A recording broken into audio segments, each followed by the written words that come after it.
do in order to get our reaction is to add that catalyst. And the catalyst is called catalase. It's in most living things. If you've ever cleaned a wound with hydrogen peroxide and you've noticed it bubbling, that's because there's catalase in your body as well. But we're not going to cut ourselves and bleed into this. So we're just going to use this water that has the yeast dissolved in it. And when we add this to the hydrogen peroxide mixture, we're going to see a reaction. So it's going to start bubbling. And I always do this on a tray because it can get quite messy. For about almost 20 years now, we've been running the on-site camps every summer, and we usually see between 1,800 and 2,000 kids over the course of the summer. And of course, this year we couldn't do it. And we have a lot of kids who come every year. They were really looking forward to it. And we wanted to give them something. So someone in my team, I don't even remember who now, said, what about trying it virtually? So we started going through all of the curriculum that we had already put together for the summer camp and looking at each activity and saying, could we modify this one? Could we modify that one? What's going to work virtually? And we came up with about 24 activities and then picked among them.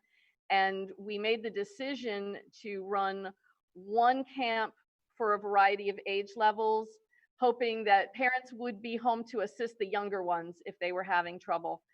And that's worked amazingly well. I think the first couple that we did, we were all shocked with how well it went and the great response that we got to it. So at that point we said, you know what, virtual camp, it's here to stay. Mission manual that has directions for each of the missions as well as the science concepts that we're covering. And it does warn you if one's going to be messy so that you can prepare for that ahead of time. So that's one of our activities that we're going to do with IO. The kids love anything to do with chemistry. This one's starting to ooze. We launch different kinds of rockets that you can launch at home with common household materials.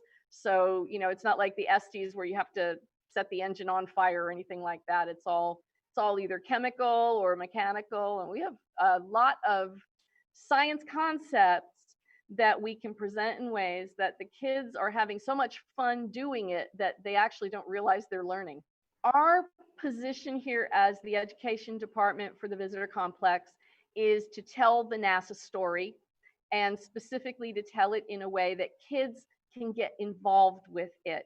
If you remember the old teaching adage, if you tell me, I forget. If you show me, I remember. But if you involve me, I understand.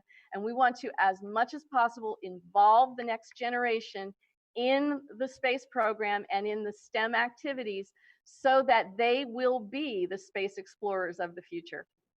And one there. And now I'm going to go halfway between them. This is why I said sometimes we do a little bit of math, but it's not a lot of math. But we could have cut this in half. And that's actually math. I'm going to put another one there. Just about everyone I've talked to on staff, our unofficial goal is that the first people on Mars will wave and say hi to us because they went through one of our camp programs. But we've had situations like one little girl who came to the program, went up to the educator ahead of time and she went, I don't like science. And at the end of the day, she went back and tapped her on the shoulder and said, I really like science now, thank you. So that kind of thing, that's what we live for. I'm going to launch again. This time I'm going to actually aim at that pillar and see if I can hit it. No, you know what? I want to see how far it's going to go. So I'm going to try to miss the pillar and see how far I can make it go.